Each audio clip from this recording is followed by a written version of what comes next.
Hey, ladies and gentlemen, welcome back to the channel. As always, it is Nick here, back with your daily crypto news and analysis. And today we are going to be talking about Casper Network, aka CSPR. And with that being said, let's just dive in.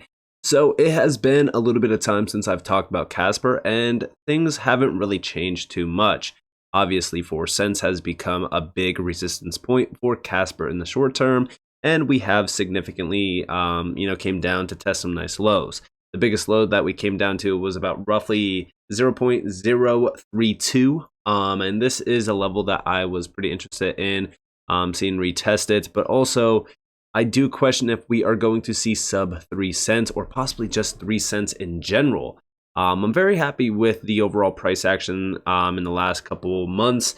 I mean, ultimately speaking, like, I can't complain about Casper's price action right now simply because we are in a bear market. Like, you won't find me complaining about the price action while we are in this market where basically nobody's interested in crypto. You know, if you are complaining right now or you're thinking, negatively about this space, I want you guys to go over to Google Trends and look up cryptocurrencies in the last 5 years worldwide and look at the interest. It is dead, right? And this is something to really kind of look at because I'm very excited for when the crowd comes back to this space, right? And I want you guys to also realize that there are some incredible individuals out there talking about Casper today that have been talking about Casper for months and possibly even years. Going all the way back to 2021, I think that the first creator on YouTube that I seen talking about Casper, and I really do got to give props to him, is Kevin Cage. From there, we started to see a lot more individuals talking about it. There's some great smaller creators out there as well. That everyone needs to go check out. I've given huge shout outs to a lot of people. I do think that soon we will start to see the crowd talking about Casper as well. We'll start to see a lot more YouTubers talking about it. And I think that's only a matter of time as well. Casper continues to be a spotlighted project in my portfolio, especially on this channel as well. I know that I don't talk about it every single day and every other day, but hey, it is a project that I've talked about heavily in the past, and I continue to talk about it today. Because I do think that Casper is going to be a future giant. I also think that Casper is in another realm compared to some of these other tokens. And I don't think a lot of people are focused on it enough, especially at this current moment in time, while we are trading at around roughly 3 to 3.5 cents. So with that, let's look at a few things. So I do want to go over to Casper. So as we look at this, we're nearing 40,000 holders, which is great to see. This has been a statistic that I've focused on with a lot of tokens, actually. Quant was one that we were looking at heavily before it hit 100,000 account holders, if you will. The accounts is always going to be a lot larger. Like, for example, there's over almost 130,000 accounts for Casper. But this is a statistic that I look at because it proves how early we are. Like, we are one of almost 40,000 holders. Like, isn't that kind of crazy to think about? But also, as we look at a few things around Casper, specifically the ecosystem, I'm very excited to see a lot more ecosystem projects growing on Casper. Right now, we're sitting at about roughly 102. I suspect that, actual projects were probably well under 102, but I look forward to seeing a lot more projects coming over to Casper, building out on Casper. I think that they've been heavily marketing for more builders to build on Casper, and I think that we will start to see that. Remember, with the wave of the crowd coming back with retail, we will also start to see a lot more developers as well and builders coming to this space. Every so often, every single cycle, we start to see a big wave of that. But Casper is one that I've been looking at heavily in the past, as you guys are aware, and it continues to be a project that I just look at and I'm like, I need more, right? I need more. Because one, we haven't even seen the real mint begin for IPW. On the other side of this as well, we are still in a bear market where I do believe that Casper is in the same position as many top 10 coins, where a lot of people ignored them at such a crucial time. Like, we are in before IPW mints, we are in before the crowd is here, we are in before interest is here, and we are also here before, mass adoption of enterprise grade application.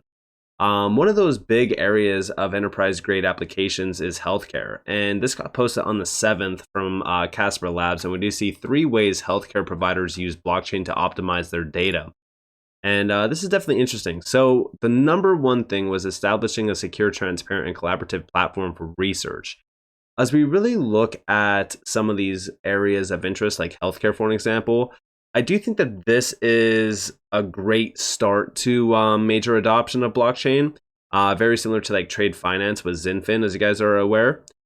These are markets or industries that a lot of people don't really care about to think about the technology behind. Obviously, yes, a lot of people look at the technology behind healthcare in terms of operations and things like that.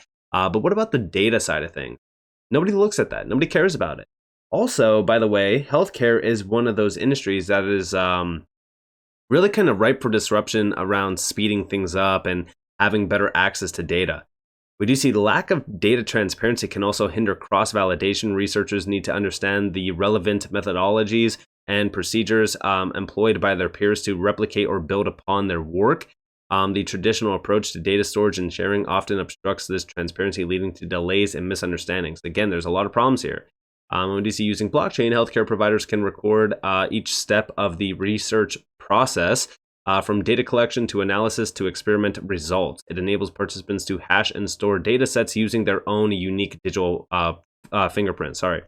This fingerprint also equips participants with timestamping capabilities, helping them establish chronological priority in research finding. And then also down here, we do see use smart contracts to enable interoperability. Again, this is a big thing because healthcare, this sector is fragmented. There's a lot of admin burdens, as they do say here, and smart contracts could actually automate a lot of the key actions. This is where we start to see real efficiencies becoming a big spotlight, especially around smart contracts.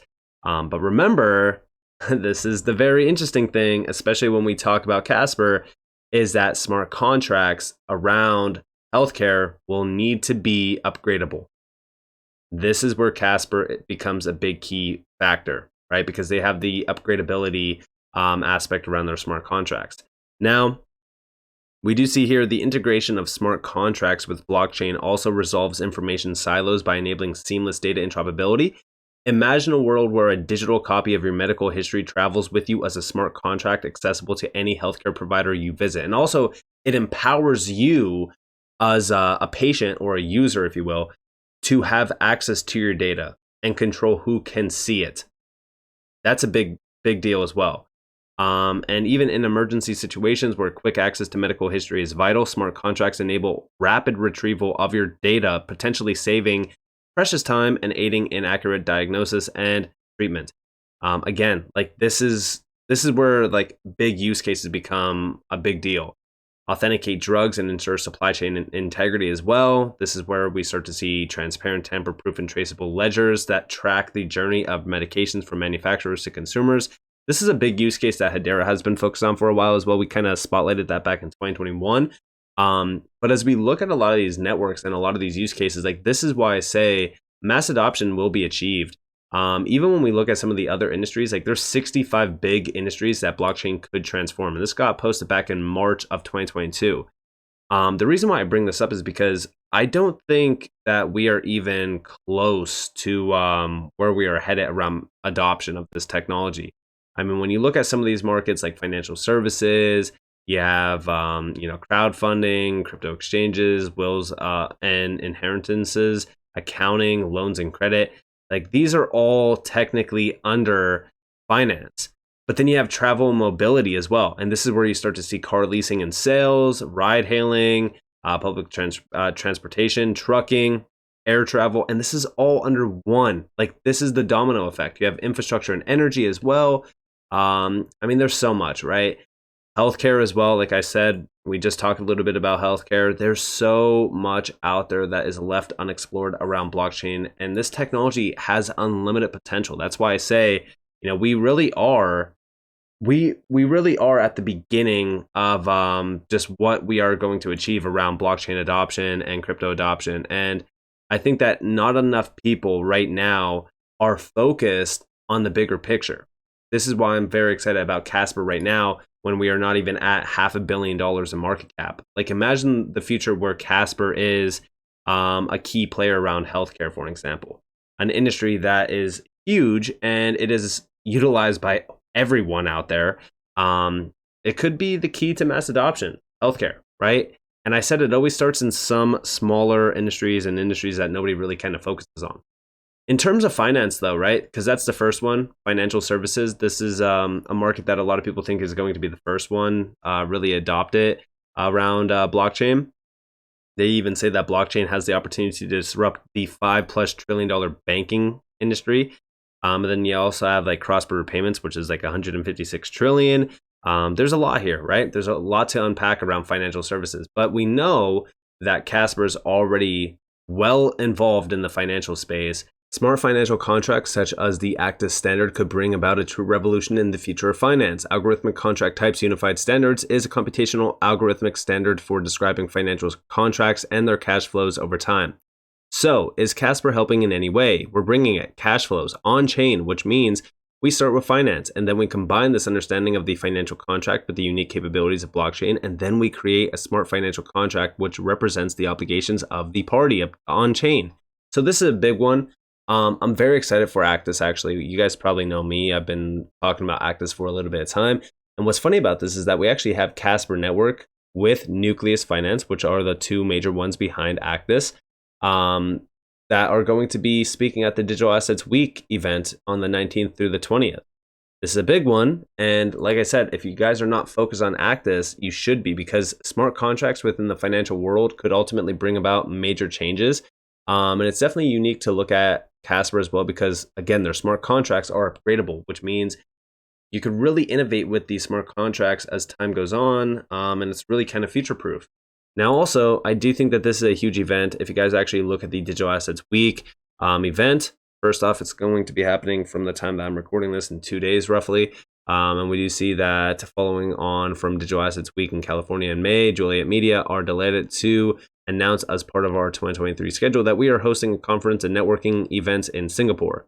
Singapore has been a big area of opportunity, by the way, around crypto and blockchain, but we do see the audience groups, traditional listing actors, including advisors, brokers, lawyers, and accountants, platform and service providers, including exchanges, tokenization platforms, investors, venture capitalists, hedge funds, private equity, financial institutions, banks, exchanges, funds, institutional crypto tech, including finance-focused blockchains, crypto exchanges with an institutional focus, DeFi, PR, and press. And if we actually look at some of the platinum sponsors around this, some pretty big names here. Gold sponsors, LSEG, London Stock Exchange Group, big one to really kind of look at. They have been heavily focused on this type of technology. HSBC, then we have the silver sponsors here as well. You have Medico there, big name with Ripple. And then we also see the major speakers down here as well. And this list goes on for a bit of time if you wanted to go and look at all of these speakers. Now, the agenda. This is day one. We also have day two over here. First and foremost, we do see digitization success stories, asset classes being tokenized. This is definitely an interesting one, by the way, and you can see some of the names speaking behind this. You also have Citi, HSBC. You also have the Monetary Authority of Singapore, some big giants around the space. Tokenization as an institutional efficiency tool. We also do see tokenization case study around Singapore-based asset manager. Big tech for institutional digitization. Like, the focus here is institution, right? Like, institutions are big players within this space already. Some big names to mention are like State Street. We know BlackRock has been heavily focused on this space as well. JP Morgan, Bank of America, Citi. There is so many players tied to this space already. And then also we have day two, which is where we do see banking without banks. We also see tokenized deposits, digital payment rails, tokenized exchanges, private assets. We're getting close. We're getting really close. I would argue that we are, we're at the beginning, right? And Casper has been a leader within a lot of these events. Remember the blockchain Hub Davos, which was held on January 17th through the 19th? This was a big one to focus on because of the players tied to this one. Specifically, if we actually look at the event, here you guys have it, Blockchain Hub 2023. This was powered by Casper. Like, Casper was the leaders behind this. If you actually look at the partners, you guys do see Casper Labs, Casper Association, CV Labs, CVVC. And then over here, we have the discussions. So this goes back to January of this year. So day 0 wasn't really much, but day 1, we've seen the era of adoption, the implications for investors. We've seen FTX come up. We've also seen financial asset tokenization, rethinking financial contracts and banking, which, by the way, this is Nucleus Finance. This is where we talk about Actus. Like, Actus could ultimately reshape the banking sector and the financial world. Tokenize it. Again, tokenization becoming a big focus point. Like, we're talking about like a decade of just straight up innovation, disruption, adoption. I mean, it truly is something special. And there's a lot to go over with it, with this, because a lot of these talking subjects are how blockchain could disrupt specific areas of interest. Like, for an example, even accelerate the energy transition, for an example. But there's so much to unpack. And the partners here are huge partners. Like, look at the sponsors, for an example, right? Like, here's some sponsors that you probably know. But then when we look at the partners, you have like State Street here. State Street is a giant. You also have Citi on here. You have IBM, Amazon Web Services, not too much there. Like, again, this is like cloud-based technology. But some of these other players are huge names. I mean, like, when you really kind of look at this, you need to pay attention to the players that are tied back to some of these events. And like I said, Casper is not shy to the space. Like, they've held these major events with some of the largest names out there. And, this Digital Asset Week event is nothing new to them. This is a big one. And I think that these events really kind of show you where we are headed, where, the world of traditional finance is kind of mixing with the world of, the future of finance, which is digital, DLT, blockchain, smart contracts, things like that. And again, it's all really kind of starting. I think that every single major industry out there is going to be disrupted by this type of technology. I think that's already kind of starting to become a big deal. And when we look at some of these assets, like, long term, I don't really think that, we're going to look back on Casper and say, yeah, I shouldn't have bought Casper at 3 cents. I think that we're going to look back and say, I think that I should have bought a lot more Casper at 3 cents, because now it's looking a little bit more expensive.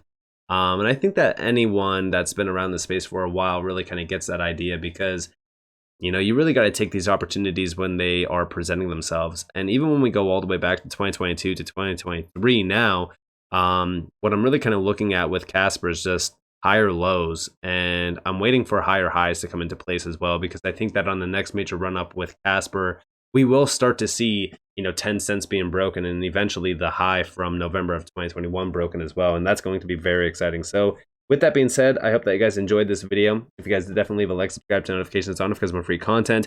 You guys are more than welcome to follow me on Twitter and join the free Discord in the description below. And with that being said, guys, this has been Nick. Peace out.